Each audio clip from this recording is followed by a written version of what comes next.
సద్గురు సాయినాథ్ మహారాజ్ కి జై. మన అదృష్టం చూడండి, మిగిలిన వాడు బాబాని ఆరాధించి పూజిస్తూ ఉన్నారు. వాడికి మాస్టర్ గారి యొక్క అనుగ్రహం లేకపోతే ఆయన్ని పట్టుకోకపోవటం వల్ల వీడికి బాబా ఏం చెప్పారు, ఏం చేశారు, ఆయన గొప్పతనం కానీ ఏమీ తెలియదు. నా కోరికలు ఉన్నాయి, కష్టాలు ఉన్నాయి, ఎవరో పిచ్చేవాళ్ళు ఉన్నారు, ఎవరు వచ్చి చెప్తారు ఆ గ్రంథం పారాయణ చేయండి అంటారే తప్పించి ఆయన ఎంతటి మహనీయుడు, నిజంగా ఆయన ఎట్లా సామ్రాటు, సద్గురువుల కూడలికి ఎట్లా సామ్రాటు, ఇంత ఇంత సామాన్యంగా ఇంత నిరాడంబరంగా ఉండి ఆయన సామ్రాట్ ఎలా అయ్యారు అది చూడండి. ఒక్కసారి మనం మాస్టర్ గారు ఆ మాటలు చెప్పకపోతే అసలు బాబా గురించి తెలుసుకోవడం అసాధ్యం. అది అలా కాదు కనుక వాళ్ళు ఇంకా దేశంలో కొట్టుకుంటున్నారు, ఆయన హిందువా ముస్లిమా ఆయన పూజించడం ఎందుకని. అదే మాస్టర్ గారి పాదాలు పట్టుకొని ఉంటే ఆయన ఎవరో సాక్షాత్ దత్తాత్రేయుడనే చూపించేవారు. అంటే మన అదృష్టం ఎందుకు అంటే మాస్టర్ గారి ద్వారా మనం బాబాను చూస్తున్నాం కాబట్టి.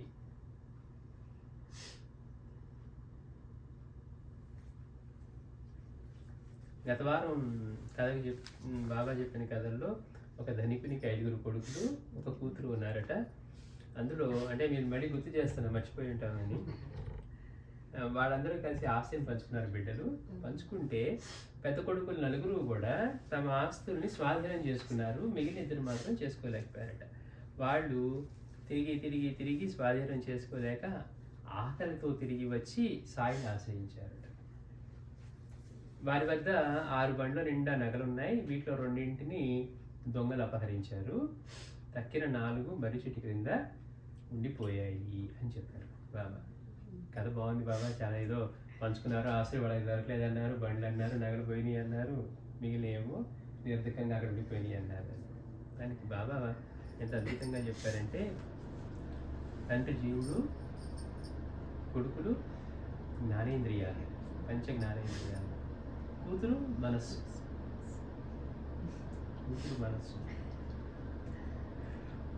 ఒక ఆధారం లేకుండా జీవించలేండి.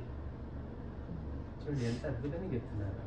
కూతురు మనసు ఒక ఆధారం ఉండాలట, ఒక ఆధారం లేకుండా జీవించలేదు. 5వ కొడుకు ఘ్రాణేంద్రియం.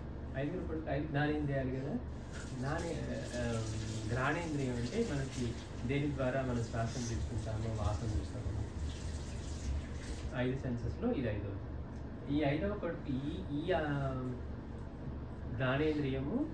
ఘ్రాణేంద్రియము తర్వాత దాన్ని లేక శ్వాస అని చెప్పచ్చు. మనం శ్వాస పడతాంతో దగ్గర తీసుకునేది. తక్కిన జ్ఞానేంద్రియాలు వాటి ఇంద్రియార్థాలను ఆశ్రయించడమే 4 కొడుకులు వారి వాటాలను స్వాధీనం చేసుకోవడం. చూడండి, ఇప్పుడు నిజంగా చూస్తే మనం ఆలోచిస్తే 5 జ్ఞానేంద్రియాల్లో సాధనకి ఉపయోగపడాలి అంటే కళతో మనమేమి సాధన చేయము. మిగిలిన కళతో కానీ లేకపోతే మిగిలిన ఇప్పుడు మనకున్న 5 సెన్సెస్లో మనం మెడిటేషన్ చేసుకోవాలండి, బ్రీతింగ్ చేయాలంటే ఏం చేస్తాం, దీన్నే వాడతాం. మనకి మిగిలినవన్నీ వాటి పనులు చేస్తాయి జ్ఞానేంద్రియాలు.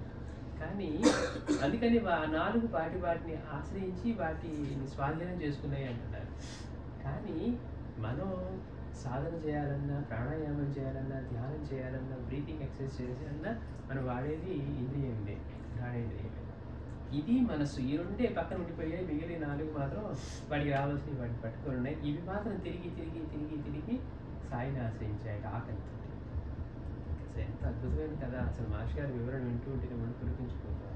అంటే 4 జ్ఞానేంద్రియాలు వాటి యొక్క ఆస్తిని వాటిని స్వాధీనం చేసుకోవడం అంటే వాటితో మనం ఇంక వేరే ఏం చేయవాడిని అంటే పెట్టుకొని ఉండే కనుక వాటిని స్వాధీనం చేసుకున్నాయి అంట. అలా స్వాధీనం 4 కొడుకులు వారి వాటాలను స్వాధీనం చేసుకోవడం మనస్సు అలా చేయలేకపోయింది. కారణం అది దేని గురించి యోచించినా కానీ ఈ సృష్టిలో ఏది తనది కాదని, ఏది శాశ్వతం కాదని తెలిసి నిరుపయోగమైనది అనమాట. అంటే మనసు ఆలోచించినప్పుడు నిజంగా మనం ఆలోచన సరైన దారిలో లేనప్పుడు అన్నీ నాకే కావాలి, అన్నీ నావే, మనమే ఉండిపోతాం ఎక్కడ అనుకుంటాం. ఆలోచించామనుకోండి అదే మనసు, నిజంగా ఇది మనది కాదు, మనం దేని తీసుకొని వచ్చాం, ఏం తీసుకొని వెళ్తాము, ఉన్నంతకాలం హాయిగా ఆనందంతో జీవించడం, ఇందులో నాదంటూ ఏం లేదు, ఆయన ఇచ్చిందే అని మనకి భగవంతుడి గురువు ద్వారా ఇచ్చిన ఆ జ్ఞానంతో, అవగాహనతో ఆలోచన చేసామనుకోండి, నిజంగా దీనికోసం మనం ఎందుకు కొట్టుకులాడుతున్నాం అంటే ఆ అవగాహన లేకపోతే అదే నిజం, అదే నిజం, ఇదే దీనికోసమే అని అనుకుంటూ జీవితం అంతా మన చివరి క్షణం వరకు వాటి కోసమే ప్రాకులాడుతున్నాం. అది కనుక గురువు దయ వల్ల మనకి దాని తత్వం తెలిసినప్పుడు ఎంత అజ్ఞానంలో ఉన్నో ఇది ఉండదని తెలిసి ఇది కాదని తెలిసి మనం ఇంత కొట్టుకునే పిల్లలు మనతో ఉంటారో ఉండరో తెలియక దీనికోసమే మన జీవితం అంతా వెచ్చిస్తూ మనకి ఇచ్చిన దాన్ని మెడికల్ కాలేజ్ చేస్తున్నామే అని ఆలోచించామనుకోండి, బ్రతకడానికి కావాల్సినవి చేసుకుంటూ మిగిలినంత సమయాన్ని నేను దీని గురించి ఎలా మెరుగవ్వాలి, ఎలా నా జీవితాన్ని సార్థకం చేసుకోవాలనే ఆలోచనలు వస్తాయి. అట్లా మనసు ఆలోచన చేసింది అనుకోండి, ఇది నాది కాదు, ఇది శాశ్వతం కాదు, ఇది కొన్నా ఇది నా దగ్గర ఉండదు, నీకు తీసుకెళ్ళలేను, దీనికోసం అనవసరాన్ని మనసు అట్లా ఆలోచించింది అనుకోండి, ఎంత మార్పు వస్తుంది? అదే మనసు. కనుక మాస్టర్ గారు అన్నారు, మనసు దాన్ని ఎందుకు స్వాధీనం చేసుకోలేకపోయింది అంటే దాని మనసు ఏం చేస్తుంది? ఆలోచన చేస్తుంది. అది దేని గురించి ఆలోచించినా కానీ మిగిలిన ఇంద్రియాలు చూస్తూ ఉన్నాయి, వింటూ ఉన్నాయి. ఇంక దాన్ని తప్పించి మనసు మాత్రం ఆలోచన చేస్తూ ఉంది. మనసు మన పని అదే కాబట్టి మనసు ఏం యోచించినా కానీ ఈ సృష్టిలో ఏది కూడా తనది కాదని, వాస్తవానికి అదే కదా. ఆలోచించామనుకోండి, మనది కాదు, ఇందులో ఏది కాదు, మనకి ఇవ్వబడ్డది ఈ శరీరం కూడా మనకి ఇవ్వబడింది. లేదు మనం పుట్టేప్పుడే ఇలా ఉన్నామా? ఇలా లేము. పుట్టేప్పుడు ఈ ఆలోచనతో ఉన్నామా? లేము. మనకన్నీ ఇవ్వబడ్డాయి, అవే పోషించబడి పెరుగుతూ ఉన్నాయి. మనంగా చేసేది కూడా ఏం లేదు. ఆలోచించే కొద్దీ కూడా ఈ సృష్టిలో ఏది కూడా తనది కాదని, ఏది శాశ్వతం కాదని, చూడండి గమ్మత్తు, అది ఏది శాశ్వతం కాదని తెలిసి నిర్విషయమైనది అన్నమాట. అప్పుడు మనసుతో కలిసి లయించిన శ్వాస తన వాటైన గంధాన్ని తన పరం చేసుకోలేకపోయింది. ఈ మనసుతో కలిసిన శ్వాస ఏమైందట, తన పరమైన గంధాన్ని అంటే వాసనని కూడా అంటే శ్వాసని కూడా అది తన పరం చేసుకోలేకపోయింది. చూడండి, ఇప్పుడు కేవలం చాలామంది ఈ బ్రీతింగ్ తోటి, వాటితో చేసే సాధనలతోటి, క్రియలతోటి, అంటే వాళ్ళ వేర్వేరు సాధనల్లో ఎంతో పురోగతి సాధిస్తారు. అంటే ఎవరైతే ఆ బ్రీతింగ్ని కూడా ఈ ప్రాణాయామాల ద్వారా గురువు దగ్గర నేర్చుకొని అభ్యాసం చేసి ఇవన్నీ పొందుతారో వాళ్ళ మనసు అనేది నిగ్రహంలో ఉంటాయి.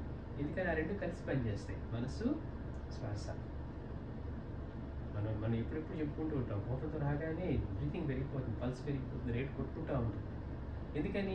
అదే ప్రశాంతంగా ఉన్నాం అనుకోండి, మన పిల్లలు అడిగారు, మనం వద్దనుకున్నాం, అదే ప్రశాంతంగా చెప్పాం, ప్రశాంతంగా ఉంటాం. వద్దని చెప్పానండి చదివాం అనుకోండి, 10 సార్లు చెప్పాను, ఇది 11వ సారి ఇంకోసారి అని ఎట్లా అరుస్తూ ఉన్నా, వేరే వాళ్ళతో ఏదో మాటలు గొడవ పడినాయి అని అరుస్తూ ఉన్నా. కానీ ఏమవుతుంది మనకి అంటే మన ప్రాణచరణం మన కంట్రోల్లో లేకుండా వేగం పెరిగిపోతుంది. మనం ప్రశాంతంగా ఉన్నప్పుడు చూడండి, కావాలండి పెట్టుకొని మన పల్స్ రేట్ ఎట్లా ఉంటుంది, యాజిటేటెడ్గా ఉన్నప్పుడు ఎలా ఉంటుంది, అంటే ఎంత సంబంధం ఉంటుంది. అందుకని శ్వాసకి ఎవరైతే దాని నియంత్రణ, కంట్రోల్ ఇవన్నీ సాధిస్తారో, గురువు దగ్గర ప్రాణాయామాలు నేర్చుకొని, మాస్టర్ అంటారు, మనం ఇలా పారాయణ చేస్తూ ఉంటే అలాంటి ప్రాణాయామాలు చేయకుండానే అవి నియంత్రణలోనూ ఇలా వీటితోటి రెండు కలిసి ఉంటాయట. చూడండి, మనం పారాయణ చేస్తూ ఉన్నాం, అసలు 2 గంటలు పారాయణ చేసామంటే మనం చూసుకుంటే పారాయణ ముందు కూర్చునేటప్పుడు చూస్తే మనసు ఎలా ఉంది, ప్రాణచలనం ఎలా ఉంది, పారాయణ చేసుకుంటూ అందులో మనసు లయిస్తూ ఉన్నప్పుడు తర్వాత మీరు పల్స్ చూసుకోండి, ఎప్పుడో 65, 60 పట్టుకొని ప్రశాంతంగా ఉంటుంది. అంటే ఎంత మనకి మాస్టర్లా చేసుకోవడం ద్వారానే మనం వేరే వాళ్ళు సాధన చేసి సాధించేవి పారాయణ ద్వారానే అందులో వచ్చేస్తాయి. అందుకని ఈ ఘ్రాణేంద్రియము తర్వాత తను పొందలేకపోయింది, మనసు కూడా తను పొందలేకపోయింది. అద్భుతంగా చెప్తున్నాను. అప్పుడు ఆత్మస్వరూపి సద్గురువు అయిన సాయిని ఆశ్రయించారు. అవి పొందలేకపోయాయి. అప్పుడు ఎవరిని ఆశ్రయించారంటే సాయిని ఎందుకు ఆశ్రయించి ఏం చెప్తున్నారు? ఆయన ఆత్మస్వరూపి కనుక. మన ఈ పంచేంద్రియాలు పనిచేయడానికి ఏది కారణం? మనలో ఉన్న ఆ ప్రాణతత్వం, ఆత్మస్వరూపి ఏదైతే ఉందో ఆ చైతన్యం. అందుకని సాయిని అవి ఆశ్రయించాయి. శమధమాదులను సాధన షట్క సంపత్తిను ఆయనకి కల బండ్లు వారి వద్ద ఉన్నాయి. అంటే ఈ 6 నగల బండ్లు ఏంటి అంటే ఈ శమధమాదులు, సాధనా షట్కం. అందుకే గురువుని ఆశ్రయిస్తే సాధనా షట్కం అక్కర్లేదని మీరు చెప్తారు. అంటే మనకి ఎన్ని ఉన్నా కానీ ఇందులో నామరూపాల ప్రభావాలైన విషయ చింతనను దొంగలు 2 బండలు అపహరించారు అన్నారు. అంటే మన దగ్గర ఎన్ని సాధనలు ఉన్నా నామరూపాల ప్రభావమైనటువంటి విషయ చింతన మనం ఏదైనా కానీ చూడటం ద్వారా నామం కానీ రూపం కానీ లేకపోతే మనం గుర్తించలేం. మనమంతా కూడా నామరూపాత్మకమైనది ప్రకటన అవుతూ ఉన్నదే మనం గుర్తించగలం. దాని ద్వారానే మనం డిస్క్రిమినేట్ కూడా చేస్తూ ఉన్నాం. ఉన్న ఒకే చైతన్యం ఇన్ని రూపాలు ధరిస్తే చైతన్యాన్ని దర్శించలేం. ఎందుకని అది నామరూపాలకు అతీతం. కానీ అవి ధరించిన రూపాలను చూసి ఇవి వేరు ఇవి వేరు ఇవి వేరు అని అనుకుంటూ ఉన్నాం. అవి కనుక అంటే మనలో ఆ డిస్క్రిమినేట్ చేసే ఏటి ప్రభావం చేత అయితే ఉన్నాయో అందులో నామరూపల ప్రభావాలైన విషయ చింతనలు ఇప్పుడు దొంగలు ఈ రెండు బండని అపహరించారంట. అంటే వీళ్ళ సాధన సంపత్తిని. అందువలన తక్కిన 4 కూడా నిష్ప్రయోజనమయ్యాయి. ఇక అంటే కావాల్సినవి అవి కీ లేకపోవటం వల్ల బాబా అన్నట్టు 100లో 1 కనుక లేకపోతే 2 సున్నాలకు విలువ లేనట్లే అని ఇక్కడ అవి నిష్ప్రయోజనమై మర్రి చెట్టును సంసార వృక్షం మూలంలో పడి ఉన్నాయి. అంటే దానికి మాస్టర్ చెప్తున్నారు, ఎంత సాధన చేసినా నామరూప ప్రభావాన్ని అంటే సర్వ జ్ఞానేంద్రియాలను వివేక వైరాగ్యాల సహాయంతో జయించినదే యత్నమంతా వ్యర్థమవుతుంది. వేరు వేరు వేరు అన్న భావం. అందుకే బాబా ఏమన్నారు, ఆ ఒక్క అడ్డుగోడను కోలుదోస్తే చాలు అని చెప్తూ ఉన్నారు. అంటే వేరు అన్న భావం ఏమిటంటే నామరూపాత్మకమైనది. అందుకే మనం ఒకరి నుంచి ఒకటి వేరు, మన నుంచి అన్ని వేరు, మన నుంచి అన్ని వేరు అనే భావనలోనే అనుభవంలోనే జీవిస్తున్నాం. అందుకని ఎంత సాధన చేసినా నామరూపాల ప్రభావాన్ని అంటే సర్వ జ్ఞానేంద్రియాలను వివేక వైరాగ్యాలతో కనుక జయించనిదే యత్నమంతా కూడా వ్యర్థమవుతుంది. ఈ సత్యాన్ని భగవద్గీత కూడా చెప్తుంది. మనం సాధన చేయటం ముఖ్యం కంటే కూడా సాధన ఎలా చేయాలి, ఏ భావంతో చేయాలి. అందుకని బాబా యొక్క చరిత్ర అంతా కూడా బాబా చేసిన మనందరికీ చేసిన మేలు ఏంటంటే అన్ని రూపాల్లోనూ ఒకే చైతన్యం ఉంది, నేనే ఉన్నాను. నువ్వు ఎటు చూసినా చైతన్యమైన పదార్థాన్ని చూసినా, చైతన్యం లేని దాన్ని చూసినా అంటే ఒకదానిలో ప్రకటన అవుతుంది, ఒకదానిలో కావట్లేదు. మనం కదలికొంటేనేమో చైతన్యం కదులుతుంది అంటున్నాం, కానీ అన్నిటికీ అదే కారణం. ఇందులో ప్రకటన అవుతుంది, అందులో ప్రకటన కాకుండా. అందుకని నీ చూపు ఎక్కడ పడితే అక్కడ నేను ఉన్నానని గుర్తుంచుకో అన్నారు బాబా. గోడ మీద పడిందా అందులో నేనే ఉన్నాను, ఇంకో చోట పడిందా నేనే ఉన్నాను అని చిన్న జీవి నుంచి అంత దేవతల వరకు కూడా మిగిలిన సాధువులు గురువుల వరకు కూడా అన్ని రూపాల్లోనూ ఉన్నది తానే. అంటే ఏంటి, అవతరించక ముందు అవతరించిన తర్వాత కూడా. అంటే అది మాస్టర్ చెప్తారు, అట్లాంటిది నభూతో నభవిష్యత్తి అంటారంటే బాబా చేసిన లీలలు. ఎప్పుడో పరోపదించిన గురువు కూడా ఈయన రూపమే దర్శనం ఇవ్వటం, తర్వాత వాళ్ళు కూడా ఈయన దర్శనమే ఇవ్వటం.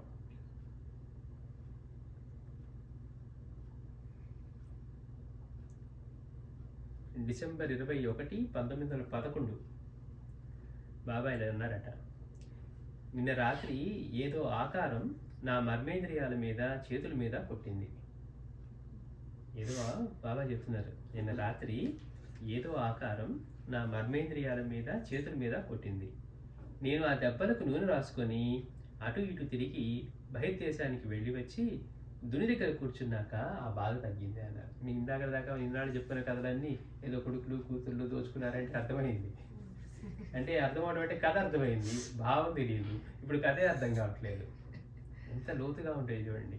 అంటే కథార్థాలేంటి, పండితుడు కూడా మర్చిపోయాడంటే మనం ఎట్లాంటి పరిస్థితిలో ఉంటాం. బాబా చెప్తుంటే అద్భుతంగా ఉంది అనుకునేవాడట. వచ్చిన తర్వాత ఒక్కటి అసలు ఏం చెప్పారో కూడా గుర్తుండేది కాదట. ఈసారి ఎలాగైనా గుర్తుపెట్టుకోవాలని వెళ్ళేవాడట. బాబా అంటున్నారు, నిన్న రాత్రి ఏదో ఒక ఆకారం నా మర్మేంద్రియాల మీద చేతుల మీద కొట్టింది. నేను ఆ దెబ్బలకు నూనె రాసుకొని అటు ఇటు తిరిగి బహిర్దేశానికి వెళ్ళి వచ్చి దుని దగ్గర కూర్చున్నాక ఆ బాధ తగ్గింది అంటున్నారు.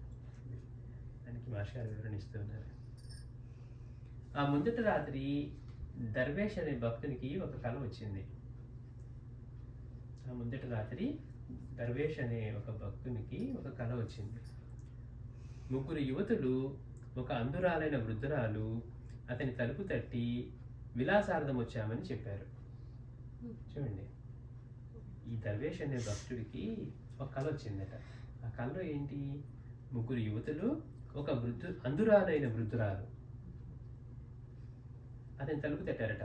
తలుపు తట్టి విలాసార్థం వచ్చామని చెప్పారట. అతడు వారిని బెదిరించి వెడలు కొట్టి భగవంతుని ప్రార్థించాడు. ఆ కళకి అర్థమేమని సాయిని కోరమని దర్వేష్ కపార్ధాన్ని అర్థించాడు. ఈ కథ ఎందుకు చెప్తున్నారు బాబా అంటే, దర్వేష్కి ఈ కళ వచ్చింది.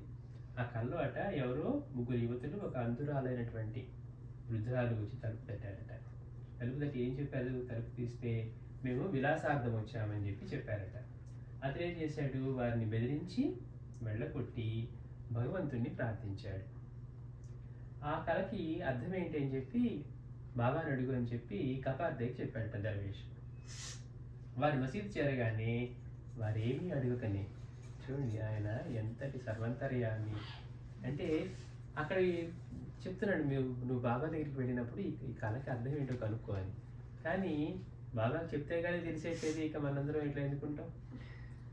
ఇప్పుడు బాబా ఆయన సర్వజ్ఞుడు, సర్వంతర్యామి, ఎక్కడ ఏం జరుగుతున్నది ఇదంతా ఆయన శరీరంలోని భాగమే. ప్రపంచం అంతా అందులో మనం అంతా కూడా. మాస్టర్ గారు అంటారు, ఇంత శరీరంలో ఎక్కడ మనకి చేవి అట్లా మేలుకెత్తింది అనుకోండి, తెలియకుండా ఉంటుందా? ఎక్కడో రండి వీపు మీద ఏదో చిన్న చీమ పాకింది అందుకని తెలియలేదంటామా మనం. అంటే ఇదంతా కూడా ఆయనలో భాగం. అందుకని ఎక్కడ ఏం జరుగుతున్నా ఆయనకి తెలుస్తుందట. అట్లా మీరు వెళ్ళి ఆయన్ని బాబాని అడిగి చెప్పండి అంటే, వాళ్ళు రాగానే అడగకుండానే సాయి పైకి అది చెప్పారు. చూడండి ఎంత. దర్వేషు సాయి భక్తుడు. అతన్ని కామవాసన ఆ స్వప్న రూపంలో బాధించబోయింది. ఆయన బాబా భక్తుడు, కానీ అతన్ని కామవాసన ఆ స్వప్న రూపంలో బాధించబోయింది. అంటే ఎన్ని జన్మల నుంచి సంస్కారాలు ఎలా ఉంటాయి, మనలో ఎలాంటి వాసనలు ఉంటాయి, మనం దేన్ని బలంగా పెంచుకుంటూ పోతామో అవి మనకి సంస్కారాలుగా అలవాటు పడతాయి. మంచి పనులు చేయటం, మంచి ధర్మంగా జీవించాలని ప్రయత్నం చేయటం, లేకపోతే భగవత్ చింతన చేయటం, ఇప్పుడు ఇలాంటి వాటిని అలవాటుగా చేసుకుంటూ ఉన్నాం అనుకోండి, మొదట్లో కష్టంగా ఉంటుంది. అబ్బా కూర్చోవాలంటే మనసు నిలవట్లేదని అనుకుంటాం. కూర్చోగా మనం అలవాటు అయ్యి దాని యొక్క ఇంపార్టెన్స్ తెలిసి చేస్తూ ఉన్నాం అనుకోండి, అభ్యాసం అవుతుంది. అంతకుముందు కూడా చెప్పుకున్నాం, అబద్ధం ఆట చిన్న అబద్ధమేగా, వాళ్ళని కొట్టామా తిట్టామా అబద్ధమే కదా చెప్పింది అంటూ ప్రతి దానికి అబద్ధం ఆట అలవాటు అయిపోయింది అనుకోండి, జన్మలు అది బలమైన సంస్కారంగా ఏర్పడిపోతుంది. అందుకని ఈ దర్వేష్కి, ఇతని సాయి భక్తుడు, అతన్ని కామవాసన స్వప్న రూపంలో బాధించబోయింది. సాయి సర్వజీవుల హృదయాలలో ఉన్నట్లే అతని హృదయంలోనూ ఉన్నారు. కనుక ఆ బాధ సాయికి సోకింది. చూడండి, అసలు మనకి ఊహ కూడా అందుకు ఇలాంటి ఆలోచన. అంటే మనం ఏమన్నా హృదయంలో భగవంతుడే ఉన్నాడంటే ఆయన మాట్లాడమంటే మాట్లాడతాం. లోపల సింహాసనం ఉందండి, ఆయన కూర్చోబెట్టాము అని. కానీ ఇక్కడ ఏం చెప్తున్నారు, అతని వాసన అంటే అతనికున్న అతని కామవాసన స్వప్న రూపంలో బాధించబోయింది. అయితే సాయి సర్వజీవుల హృదయాలలో ఉన్నట్లే అతని హృదయంలోనే ఉన్నారు కనుక ఆ బాధ సాయికి సోకింది. బాబా ఏం చెప్తున్నారు కదా, బాబా చెప్పేటప్పుడు తన తెలియట్లేం చెప్తున్నారు, నేను రాత్రి ఏదో ఆకారం నా మర్మేంద్రియాల మీద కొట్టింది అని చెప్తున్నారు, దాని మీద చేతుల మీద కొట్టింది అని చెప్తున్నారు. అందుకని ఆ బాధ సాయికి సోకిందట. ఇప్పుడు మనం ఎవరికన్నా ఒక జీవికి బట్టి సాయికి చింతన ఎట్లా భావిస్తూ ఉన్నాం, కారణం ఏంటి, అన్ని జీవుల్లో ఆయనే ఉన్నారని కదా. ఆ బాధ సాయికి సోకింది. అప్పుడు ఆయన ఆ దెబ్బలకు నూనె అంటే వైరాగ్యం అనే సంస్కారం, నూనె రాసుకున్నాను అన్నారు. అందుకే మనకి బాబా వీళ్ళ భక్తుల దగ్గరికి నూనె కోసం వెళ్ళినప్పుడు కూడా మాస్టర్ అదే చెప్పారు. అంటే వాళ్ళ సంస్కారాన్ని ఆయన భిక్ష పాత్రలో అంటే నూనెని ఇవ్వటంలో ఇస్తే వాటిని ఆయన స్వీకరించి శుద్ధం చేస్తాను రా అని ఆయన ప్రతి దుకాణానికి నూనె కోసం వెళ్ళేవారట. అవసరమైతే నీళ్ళతోనే వెలిగించగల ఆయనకి వీళ్ళ దగ్గరికి వెళ్ళి వాడు లేదని కాదు వెలిగించాల్సిన అవసరం ఏముంది. కానీ ఎందుకు చెప్తున్నారు, ఇదిగో నేను భిక్ష అనే పాత్ర తీసుకొని వస్తున్నాను, మీరు నూనె అంటే మీ సంస్కారాలని దానిలో వేస్తే నేను వాటిని శుద్ధి చేసి వెలిగిస్తాను అని. అంటే మీలో జ్యోతిని వెలిగిస్తాను అని బాబా తెలియజేస్తున్నట్టు ఆ లీలల ద్వారా. అందుకని ఇక్కడ ఆ దెబ్బలకి నూనె అంటే వైరాగ్యం అనే సంస్కారం రాసుకున్నారు. మనస్సును ఆ విషయాల నుంచి మరల్చడమే అటు ఇటు తిరగటం అంటే. అని రాసుకొని నేను అలా ఇలా నడిచి తర్వాత బహిర్దేశానికి వెళ్ళాను అన్నారు. అంటే మనసును ఆ విషయాల నుంచి మరల్చడమే అటు ఇటు తిరగడం అంటే. తద్వారా ఆ దుష్ట సంస్కారాలను పారద్రోలడమే మల విసర్జన చేయటం అంటే. బా ఎంత అద్భుతంగా ఉందంటే బాబా చెప్పిన కథలో ఆ దెబ్బలకి నూనె రాసుకొని అటు ఇటు తిరిగి బహిర్దేశానికి వెళ్ళి వచ్చాను అంటే ఆ వైరాగ్యం అనే నూనెని రాసుకున్నానని చెప్పి ఆ తర్వాత అటు ఇటు నడిచి వచ్చాను అంటే వాటి గురించి మనసును ఆ విషయాల నుంచి మరల్చడమే అటు ఇటు వెళ్ళి రావడం అంటే. తద్వారా ఆ దుష్ట సంస్కారాలను పారద్రోలడమే మల విసర్జన చేయడం అంటే. అప్పుడు భగవద్ధ్యానం అనే దుని చెంత కూర్చోగానే ఆ తర్వాత దుని దగ్గర కూర్చోగానే మనసు కుదుటపడింది అని చెప్తున్నారు కదా బాబా. కూర్చున్న తర్వాత ఆ బాధ తగ్గింది అంటే. తద్వారా ఆ దుష్ట సంస్కారాలను పారద్రోలడమే మల విసర్జన చేయడం అంటే. అప్పుడు భగవద్ధ్యానం అనే దుని చెంత కూర్చోగానే ఆ బాధ నివారణ అయింది. అంటే భక్తుల హృదయాలు వికారాలకు లోనైతే భక్తుల హృదయాలు వికారాలకు కనుక లోనైతే వారి హృదయవాసి అయిన సద్గురువుకు బాధ కలుగుతుంది. ఎందుకు ఎవరిని బాధించవద్దు అని ఎందుకంటారు అంటే మాస్టర్ చెప్పిన మాట. మనకి దీనిలో కూడా మనం తాజీన్ బాబా చెప్పుకొని కూడా ఆయన విపదలో చెప్పేవారు, కావాలంటే అది తిను తాగు కానీ పక్కన వారి మనసుని గాయపరచవచ్చు. ఎందుకంటే ఆ హృదయంలో భగవంతుడి స్థానం ఉంటుంది. నువ్వు ఇష్టం వచ్చిన మిగిలిన పని ఏమైనా చేయి కానీ పక్కన వాళ్ళ హృదయాన్ని మనసుని బాధించవద్దు అని ఆయన విపదల్లో చెప్తారు. నువ్వు తిను తాగు నీ ఇష్టం కానీ పక్కన వాళ్ళ హృదయాన్ని బాధించవద్దు. కానీ మనకేంటి, మన మాటని వాడు బాధపడితే మనకు ఆనందం. అంటే మనం రివెంజ్ తీర్చుకున్నామనో లేకపోతే వాళ్ళని మనం డామినేట్ చేసామనో. అంటే మనం ఎన్ని సాధనలు చేసుకున్నా కానీ మన దగ్గర నిలవకుండా పోవడానికి కారణం ఏంటంటే ఇలాంటి బలహీనతలే.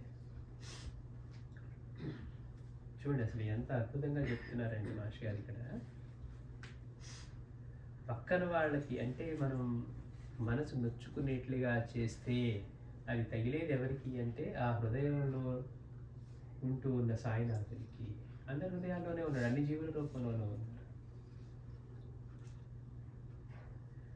అంటే భక్తుల హృదయాలు వికారాలకు లోనైతే వారి హృదయవాసిన సద్గురువుకు బాధ కలుగుతుంది. అంటే మన మనసులో ఒక చెడు ఆలోచన వస్తే కూడా ఆయన లోపల ఉన్న ఆయనకి బాధ కలుగుతుంది అట. వివేక వైరాగ్యాల సహాయంతో వారి మనస్సును ఇంద్రియాలను నిగ్రహించుకోగలిగినప్పుడు వాస్తవానికి ఆ భక్తుల హృదయంలోని గురువే సాయి చేసినట్లు అన్నమాట. అసలు ఇలాంటి ఆలోచన మనం తెచ్చుకోవటం, మనం పక్కన వాళ్ళ మనసుని గాయపరిస్తే అది తగిలేది వీళ్ళకి కాదు, ఆ హృదయంలో ఉన్న సాయి. వాళ్ళ మనసు నొచ్చుకుంది అనుకోండి, అది ఆయనకి తగులుతుంది. అందుకని ఇక్కడ బాబా కథ చాటు ఎట్లా చెప్తున్నారు, తనకే జరిగినట్టుగా చెప్తున్నారు. ఎందుకని ఇతన్ని బాధిస్తూ ఉన్న ఆ బలహీనతో ఆలోచన ఆ సంస్కారము బాబా నాకు తగిలిందని చెప్తున్నారు. అందుకని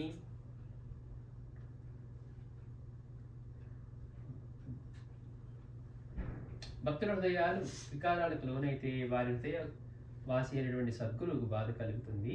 వివేక వైరాగ్య సహాయంతో వారి మనస్సును ఇంద్రియాలను నిగ్రహించుకోగలిగినప్పుడు వాస్తవానికి ఆ భక్తుని హృదయంలోని గురువే సాయి చేసినట్లు అన్నమాట.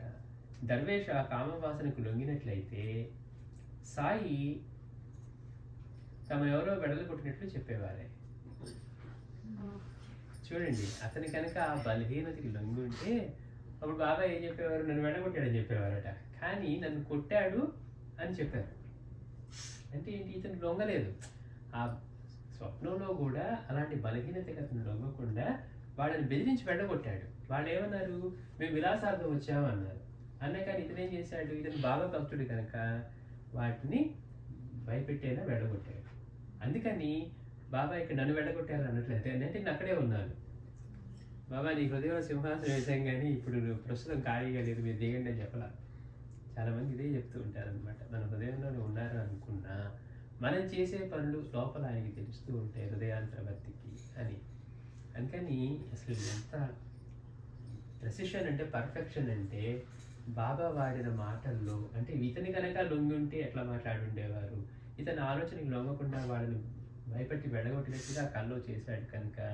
అందుకని మాస్టర్ గారు అంటున్నారు, దర్వేష్ కనుక ఆ కామ వాసనకు లొంగినట్లయితే సాయి తమనెవరో బెడలు కొట్టినట్లు చెప్పేవారే, కానీ ఎవరో ఒక ఆకారం కొట్టింది అన్నారు కానీ బెడలు కొట్టేశారని చెప్పాల.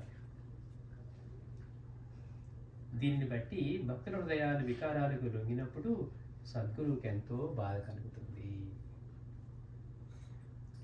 అది గుర్తుంచుకొని భక్తులు మెరగాలి. ఎందుకని తనకొచ్చే దీనివల్ల హృదయాంతర్వర్తి అయిన సద్గురువుకే బాధ కలుగుతుంది. ఇక వాటికి లొంగారనుకోండి, ఆయన చెప్పినట్టుగా వెళ్ళిపోతారు. కనుక ఒకసారి సద్గురువును ఆశ్రయించాక తర్వాత భక్తుడు ఆయనను త్యజించిన వాడి హృదయంలో ఆయన నిత్యము ఈ విధంగా తిరస్కరించబడుతూ బాధింపబడుతూ ఉంటాడు, కానీ అట్టి భక్తుడిని పరిత్యజించడు. చూడండి, ఆయన ఎంత కరుణ ఇందా చెప్పారు కదా, భగవంతుడి యొక్క కరుణా స్వరూపాలే సద్గురువులు. అందుకని మనసు ఎన్నిసార్లు లేకపోతే మనం ఎన్ని బలహీనతలకు లొంగి చేయరాని పనులు చేసినా కూడా తద్వారా ఆయన బాధపడుతూ తిరస్కరింపబడుతూ ఉంటాడట. ఎందుకని వాటికంటే ఇవి ఆయనకంటే ఈ బలహీనతలు ఈ వాసనలే బలమైపోయాయి. అందువల్ల ప్రతిసారి తిరస్కరించబడుతూ ఉంటాడట, కానీ వదిలి వీడడు. అంటే ఇప్పుడు మన పిల్లల దగ్గర తీసుకోండి ఎగ్జాంపుల్గా, వాళ్ళు చేయరాని పనులు చేసినా కానీ భరిస్తూ మళ్ళీ పక్కన మాట పడకుండా కవర్ చేసుకోవాలి, మళ్ళీ వీడిని దారిలోకి తెచ్చుకోవాలి. ఎన్ని ఉంటాయి, ఒకటి కాదు. వీటికి తెలిసిపోతే ఒకటి బాధ, వీడు బాడయ్యాడని ఒక బాధ, ఎన్ని కొట్టుకుంటారు చూడండి. సద్గురువు కూడా తెలుసు వాడికి, ఆయనకి తెలుసు వీడు ఎట్లాగూ వీటిని బలి జయించలేకపోతున్నాడు ఆయన, కానీ వీడట అసలు భక్తుల హృదయాలు వికారాలకు లొంగినప్పుడు సద్గురువుకి ఎంతో బాధ కలుగుతుంది. అది గుర్తుంచుకొనే భక్తులు మెలగాలి. ఒకసారి సద్గురువుని ఆశ్రయించాక తర్వాత భక్తుడు ఆయనను త్యజించిన బాబా నీతో నాకేం పని లేదు అన్నా కానీ వాడి హృదయంలో ఆయన నిత్యము ఈ విధంగా తిరస్కరించబడుతూ బాధపడుతూ ఉంటాడు, కానీ అట్టి భక్తుడిని పరిత్యజించడు. తల్లి బిడ్డనన్నిటికీ వదులుకోలేనట్లు. ఇంత భౌతికమైన దానికే తల్లి ఏంటి నీ జన్మనిచ్చాను అన్న ఒక్క బంధంతో ప్రపంచం అంతా ఒక ఎత్తు వాడే ముఖ్యమైనది. మరి అందరూ ఆయన బిడ్డలే కదా, ఆయన ఎట్లా వదులుకుంటాడు? అంటే ఇంత పరిమితంగా ఉన్న మనకు అలాంటి బంధం ఉంటే మరి అందరికీ జగన్మాత అయినటువంటి ఆయనకి ఎలా ఉంటుంది? అందుకని ఆయన మాత్రం వదలడట. తల్లి బిడ్డను ఎన్నటికీ వదులుకోలేనట్లుగా ఆయన మాత్రం అతి భక్తుల్ని పరిత్యజించడు. ఈ సత్యాన్ని తెలపడానికి సాయి ఈ మసీదు తల్లి అని తమ గురించి ప్రచ్ఛన్నంగా చెప్పేవారు. ఎంత అద్భుతమో చూడండి. అసలు ఇన్నాళ్ళు మసీదు తల్లి అంటే అసలు ఆలోచనే చేయాల. ఆయన తనని సంబోధించుకుంటూ బాగా చెప్పారు మసీదు తల్లి అంటే. తల్లి ఎట్లాగైతే బిడ్డని వదలలేదని చెప్తున్నారో అట్లా సాయి అనే తల్లి ఆ బిడ్డల్ని అంటే భక్తుల్ని వదలను త్యజించనని చెప్తున్నారట. ఒకసారి మసీదులో కాలు పెట్టాక ఈ సత్యాన్ని తెలపడానికే సాయి ఈ మసీదు తల్లి అని తమ గూర్చి ప్రచ్ఛన్నంగా చెప్పేవారు. అసలు మన ఊహ కూడా అందదు బాబా తమ గురించి సంబోధిస్తున్నారు మసీదు తల్లి అని. అందుకే గురి పరిత్యాగం హీనం. దేన్నైనా వదిలినా కానీ మనకి పెద్ద ఇదే ఉండదేమో, కానీ గురువుని విడవటం అనేది అత్యంత మనకి దానిలో హీనాతిహీనమైన పాపం. అందుకని మనకి గురుక్షేత్రంలో చెప్తారు, నాకు అన్నమే గిట్టను కాదు ఎందుకు వచ్చిందంటే నీ గురువుని సేవించకపోవడం, ఆ గురువుని విడిచి ఉండటం వల్ల ఆయన కారణాలన్నీ చెప్తారు. అంటే గురువుని పరిత్యాగం చేయటం హీనం అంటున్నారు. ఈ సృష్టిలో మన నుండి మన శ్రేయస్సును తప్ప దేనిని ఆశించని పరమ ప్రేమమూర్తిని పరిత్యజించడానికి శ్రేయస్సు కానీ ప్రేమ కానీ ఎక్కడ లభిస్తాయి? చూడండి, గురువు మన నుంచి ఏం ఆశిస్తారు? నిజంగా మన తృప్తి కోసం మనం ఏదన్నా సేవ చేయాలో ఏదైనా సమర్పించాలో అనుకుంటాం, కానీ ఆయన ఏదన్నా ఆశిస్తాడా? ఆయన పట్ల భక్తిని. మానసికంగా గుడి కట్టుకునే వాళ్ళు ఉన్నారు, మానసికంగా సేవలు చేసుకునే వాళ్ళు ఉన్నారు. మన స్వామీజీ గురించి కూడా చెప్పుకున్నాం. కూర్చొని ఇంకా స్వామివారికి లోపలే ఉన్నారట. ఉదయం అయింది, చక్కగా అయిపోయినాయి, అక్కడ కార్యక్రమం జరగబోతుంది. ఒక భక్తుడు కూర్చొని స్వామివారికి స్నానం చేస్తున్నట్టుగా మనసులో అంతా ఆయనకి అన్ని రకాల సేవలు చేస్తున్నాడట. స్వామీజీ స్నానానికి సిద్ధంగా అంటే స్నానం చేసేసాను కదా అన్నారట. అంటే వారికి సమర్పిస్తున్నాం అనేది మనం తృప్తి కోసం, మన కృతజ్ఞత కోసం సమర్పించుకోవాల్సింది తప్పించి ఆయనకి ఇంత మాత్రం కూడా అన్నీ అందరికీ ప్రసాదించేవాడికి మనం తీసుకెళ్ళి అసలు ఏమి ఇస్తాం? భావం అంతా అదే కదా. అన్నీ మనకి ఆయన ఇస్తూ ఉంటే మళ్ళీ నేను తీసుకొచ్చాను అంటానికి అసలు వేరేది ఎక్కడ ఉంది? పోనీ ఇది నేను తయారు చేశానని చూడటానికి ఆయన ఇచ్చిన వాటితో కాకుండా ఏమైనా తయారు చేయగలమా? చూడండి గమ్మత్తు. మనం వంట చేసినా, లేకపోతే దండ కట్టినా, లేకపోతే ఇంకో సేవ చేసి, అసలు ఏ సేవ చేసినా భగవంతుడు ఇచ్చినది కాకుండా ఏమండి ఈ మెటీరియల్స్ నేను తయారు చేశానండి వీటితో స్పెషల్గా అంటానికి ఏమన్నా ఉంటుందా? ఎన్ని చేసినా ఆయన ఇచ్చిన వాటిలోంచే చేయాలి. అందుకే ఆయనదైన వస్తువుని తిరిగి ఆయనకి అర్పిస్తున్నాము కృతజ్ఞతతోటి. ఇవన్నీ నాకు అవకాశం ఇచ్చావని కృతజ్ఞతతోటి చేస్తున్నాం. నన్ను పోషించేది నువ్వే, రక్షించేది నువ్వే, కారణం నువ్వే, ఉనికి కారణం నువ్వే అని ఆ భావం అంత లోతుగా కలిగినప్పుడు అది సహజంగా మనం ఆయనకి ఏమి ఇవ్వాలి అని అనుకుంటూ ఉంటాం. అందుకని మాస్టర్ అంటున్నారు, సద్గురువు మన నుంచి మన శ్రేయస్సుని ఆశిస్తారట. ఏం ఆశిస్తారు? ఒరే నువ్వు తొందరగా బాగుపడరా, దానికోసం ఏమైనా చేయడానికి సిద్ధంగా ఉన్నారట. పోనీ ఇదిగో నువ్వు ఒక ₹1,00,000 ఇస్తానో, ₹1,00,00,000 ఇస్తారో నీకు ఇస్తానండి ఆయన. చూడండి గమ్మత్తు. మన నుంచి ఏమీ ఆశించక మన శ్రేయస్సును మాత్రమే ఆశ్రయించే ఆయన్నే మనం పరిత్యాగం చేస్తూ ఉన్నాం, పరిత్యజిస్తూ ఉన్నామంటే ఎందుకు? హీనం మన శ్రేయస్సే మనకి ఇష్టం లేదు. ఆయన గురువు చాలా గట్టివాడంటే అన్ని గట్టిగా నియమాలు పాటించమంటాడు, లేకపోతే ధర్మంగా ఉండమంటాడు, సత్యం మాట్లాడమంటాడు. ఇవన్నీ మనం ఎక్కడ పాటిస్తాం? చేసుకున్నప్పుడే చేసుకుందాం, ఇంకో జన్మలో అనుకుని వదిలేసుకుందాం అనుకోండి. ఎవరికి నష్టం? ఆయన మన నుంచి ఏం ఆశిస్తున్నారు? మరి నువ్వు కోట్లు సంపాదించి తీసుకురారా, నా పాదాల దగ్గర పెట్టి దక్షిణ సమర్పించంటూ ఉన్నాడా? బాబా దగ్గర దక్షిణ రుణం ఉన్న వాళ్ళ దగ్గర నుంచి రుణముక్తులు చేయడానికి స్వీకరించారే తప్పించి ఎవరినైనా అలా లేకుండా దక్షిణ తీసుకున్న సందర్భం ఎక్కడన్నా ఉందా? ఎవరన్నా వాళ్ళంతా వాళ్ళు ఇవ్వబోతే నాకు ఏమైనా ఇల్లా కుటుంబమా బిడ్డలని ఏం చేసుకొని దక్షిణ అనేవారు.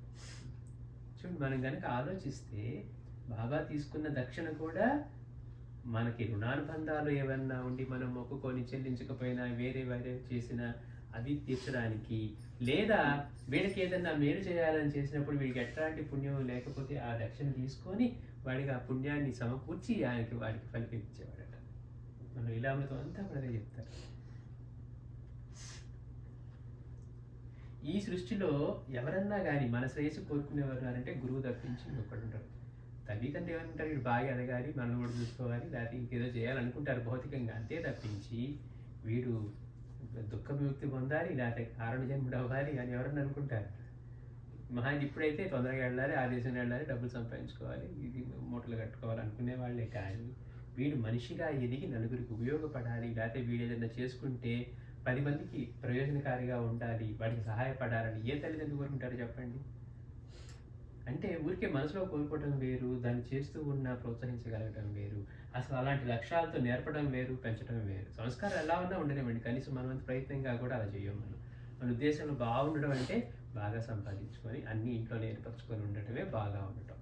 కానీ వ్యక్తిగా కానీ మనసుని కానీ, లేకపోతే వీడు మనలాగే బతకకుండా వీడు కూడా ఈ కష్టాన్ని తప్పించుకున్నాడు, ఇందులోంచి బయటపడి ధర్మం కోసం కానీ జీవితాన్ని చరితార్థం చేసుకోవడం కానీ గురువుని సేవించి కనీసం అటువైపుగా వెళ్ళారని అట్లాంటి విద్యను అందించేవాడు కానీ ఎక్కడా కనపడడం. అందుకే మాస్టర్ గారు అంటారు, మామూలుగా మనం చేసే పనులన్నీ చేస్తే మహా అయితే తల్లిదండ్రులు అవుతామట.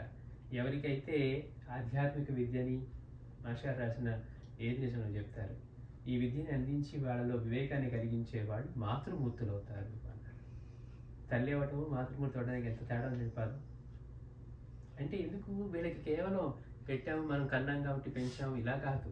వాళ్ళకి ఇలాంటి విద్యను అందించి వాళ్ళ జీవితానికి ఒక దిశను చూపించి, అదిగో సద్గురుని ఎందుకు పట్టుకోవాలని చిన్నప్పటి నుంచే ఆయన కథలు చెప్తూ ఆయన ప్రేరణ కలిగించి మనం వచ్చిన దీనికోసం మనం సాధించుకోవాల్సినది అని ఎవరైతే బిడ్డల్ని అలా ప్రోత్సహిస్తారో వాళ్ళు మాతృమూర్తులుగాను పితృమూర్తులుగాను అట్లా ఉండిపోతారు. మిగిలిన వాళ్ళు తల్లిదండ్రులుగానే ఉంటారు. ఎంతో భేదం ఉంది. ఆశయాలు కూడా మనకి ఎన్ని అద్భుతమైన విషయాలు చెప్తారంటే, ఆయన వాళ్ళ నాన్నగారు చేసింది కూడా అంటే చిన్న వయసులోనే తల్లి చనిపోయినప్పుడు అందరూ అన్నారట, మీరు ఎక్కడ నలుగురు పిల్లల్ని ఎక్కడ పోషిస్తారండి అని. అంతా వీళ్ళకి ఎంతో కొంత ఇచ్చేసి పెంచుకోవడానికి పంపించేయండి, డబ్బులు ఇస్తే సరిపోతుంది, పని చేస్తే వాళ్ళు చూస్తారంటే ఆయన ఏమన్నారు, ఇవన్నీ ఇస్తే వాళ్ళు మీరు పాడు చేసుకోవాలని ఏముంది, వాళ్ళకి విద్యను అందిస్తాను, పాడు చేసుకోవాలన్నా చేసుకోవాలి, ఖర్చు పెట్టే కొద్దీ పెరుగుతుంది. ఒక విద్య గురించిన విషయాన్ని చెప్తూ ఉంటే ఏమవుతుంది, బలపడుతుంది, అంటే పెరుగుతుంది. డబ్బు ఉంది అనుకోండి, ఖర్చు పెడుతూ ఉంటే ఏమవుతుంది, పోతుంది. అందుకని వాళ్ళు పాడు చేసుకుందాం అనుకున్నా చేసుకోవాలని విద్యను నేర్పిస్తాను అని వాళ్ళ నాన్నగారు ఆ కష్టాలకు వచ్చేసి, అందుకే చెప్తారు మాస్టర్ గారు, అప్పటికి ఎంతో ఆస్తులు ఉండేవి కానీ మా నాన్నగారు మా కోసం వాటన్నిటిని తృణప్రాయంగా ఖర్చు పెట్టేసి ఏమి లేకుండా కూడా వచ్చారు. కానీ నలుగురు కొడుకుల్ని వాళ్ళు వాళ్ళంతట వాళ్ళు పోషించుకోగల, నలుగురికి దారి చూపగల మార్గంలోకి తీసుకురాగలిగారు. మనం చేసే ఆలోచనలు అన్నీ వాళ్ళకి సమకూర్చి పెడతాను, వాళ్ళకి ఏ పని లేకుండా చేస్తాను, మన ఆలోచనలకు మనం పరిమితంగా చేస్తూ ఉంటాం. కానీ వాటన్నిటికంటే కూడా వాళ్ళకి ఇలాంటి విద్యను అందించి వాళ్ళు ప్రయోజనకారులు అయితే వాళ్ళ జీవితాన్ని వాళ్ళు బాగు చేసుకుంటే నలుగురు ఉపయోగపడతారు అనేటువంటి. కాబట్టి మాస్టర్ అన్నారు అసలు బాబా గురించి ఈ సత్యాన్ని తెలపడానికి ఈ మసీదు తల్లి అని తమ కూర్చి, అంటే తల్లి ఎట్లా బిడ్డను వదలతో జీవితాంతం, అట్లానే సాయి అంతకంటే వీడు ఎంత మనసులో బాధ కలిగించి ఆయన్ని ఇబ్బంది పెడుతూ ఉన్నా ఆయన మాత్రం వాటిని విడనాడట. అందుకని గురువుని పరిత్యాగం, గురు పరిత్యాగం హీనాతిహీనం. ఈ సృష్టిలో మన నుండి మన శ్రేయస్సును తప్ప దేనిని ఆశించని పరమ ప్రేమమూర్తిని పరిత్యజించేవాడికి శ్రేయస్సు కానీ ప్రేమ కానీ ఎక్కడ లభిస్తాయి? ఇంకా ఆయన్ని, మన శ్రేయస్సుని ఇచ్చేవాడిని ఆయన్ని వదిలేసుకుంటే అక్కడ అంతకంటే ప్రేమ, అంటే మన నుంచి ఏమి ఆశించకుండా మన శ్రేయస్సు కోరుకునేవాడిని వదిలేస్తే మనకి వేరే వాళ్ళ దగ్గర నుంచి ఎక్కడ ఏం దొరుకుతాయి? మన నుంచి ఆశించి చేసేవాళ్ళే కదా ఎవరైనా. ఎంతో ఇది అనుకున్న వాళ్ళు కూడా చిన్న తేడా వస్తే, మళ్ళీ మాట తేడా వచ్చినా ఇంకోటి తేడా వచ్చినా అప్పుడు దాకా అంత చెప్పుకున్న వాళ్ళు కూడా సరిగ్గా ఉండరు. అట్లాంటిది మన నుంచి ఏం ఆశించకుండా మన శ్రేయస్సును మాత్రమే ఆశించి తనంతటి వాడి చేయాలని తప్పని పడి ఆయన్ని వదిలేస్తే మనకి ఇంకెక్కడ దొరుకుతాయి అంటున్నారు మాస్టర్ గారు. తనకే తానే ఒకసారి అట్టి గురువుని హృదయంలోకి ఆహ్వానించాక మరలా వారిని తిరస్కరించడం సాటి లేని ఘోరం. అందుకే గురు చరిత్ర ఈ విషయాన్ని తెలుపుతుంది. దారిని పోయి ఆయన్ని నువ్వే రమ్మని స్వామి వచ్చి కూర్చో అన్నావు, హృదయ సింహాసనం మీద కూర్చోబెట్టావు, నేను ఆయన పూజిస్తానన్నావు, మళ్ళీ ఆయన్నే పరిత్యాగం చేస్తానంటున్నావు. భక్తులు కాని వారి హృదయాలలో కూడా ఆ పరమాత్మే ఉన్నాడు. మనలోనే ఉన్నాడా? ఇప్పుడు ఎవరిని వాడి భక్తులు కాదు, వాడిని తెట్టాం కాబట్టి అందరూ వాడి మనసులో బాబా లేరండి అని అనడానికి ఏమన్నా ఉందా? చూడండి గమ్మత్తు. అందరి హృదయాంతరవర్తి అయినప్పుడు మాస్టర్ అంటారు, భక్తులు కాని వారి హృదయాలలో కూడా ఆయనే ఉన్నాడు, ఆ పరమాత్మే ఉన్నాడు. వారు కూడా దుష్కర్మలు చేసినప్పుడు, వికారాలకు లోనైనప్పుడు ఆ పరమాత్మ ప్రవర్తిస్తాడు. మనం ఏమో తెలిసి చేస్తూ ఉన్నాం. మనం భక్తులు అయ్యుండి భక్తులు అనుకుంటూ భగవంతుడు మన మనస్సులో హృదయంలో ఉన్నాడని తెలిసి మనం తప్పు చేస్తాం. మేము ఆయన నమ్ముకోవండి, పూజించవండి, మాకు భగవంతుడు అంటే లేదన్న వాడికి కూడా ఆయన లేకపోతే జీవితం శ్వాస ఎక్కడున్నాయి? ఆయన లేకపోతే మనం లేనట్టే, చైతన్యమే లేనట్టు. మాస్టర్ అంటారు చైతన్యం లేదని వాదించేది కూడా చైతన్యమే అన్నారు. అంటే ఏంటి? ఆ భగవత్ స్వరూపం చైతన్యం లేకపోతే అసలు మనలో ఏముంటుంది? ఏముండదు, అక్కడ మిగిలిపోయి ఉంటుంది. అంటే భక్తులు కాని వారి హృదయాలలో కూడా ఆయనే ఉన్నాడు. ఆ భక్తులు కాని వారికి కూడా వాళ్ళు అలా ప్రవర్తించినా కూడా ఆయనకే బాధ కలుగుతుంది. మనం భక్తులు చేసినప్పుడు ఎలాగో కలుగుతుంది, మనం వాళ్ళు భక్తులు కాదు కాబట్టి ఆయనకేం బాధ ఉండదండి అనుకోవడానికి లేదట. దాని ఫలితంగా కర్మ వారిని దండిస్తుంది. అది తెలిసి సర్వవర్తనుడైనటువంటి వాడు భక్తుడు, సద్వర్తనుడైనటువంటి భక్తుడు. అందుకని ధర్మాచరణ సర్వుల విధి. ఎందుకు ధర్మంగా ఉండాలి అంటే ఇందుకోసం. పక్కన వాడని మనం ఏ విధంగా నొప్పించినా, భక్తులు అవనివ్వండి భక్తులు కానివ్వండి, మనం బలిహిందుకు లోనైనా ధర్మంగా మనం ఎందుకు ఆచరించాలి? పక్కన వాడిని బాధించిన ధర్మం ఆచరించడం అంటే అన్ని రూపాల్లోనూ ఆయనే ఉన్నాడని ఆ అనుభవంతో జీవించడం. శ్రీ సచ్చిదానంద సద్గురు సాయినాథ్ మహారాజ్ కీ జై.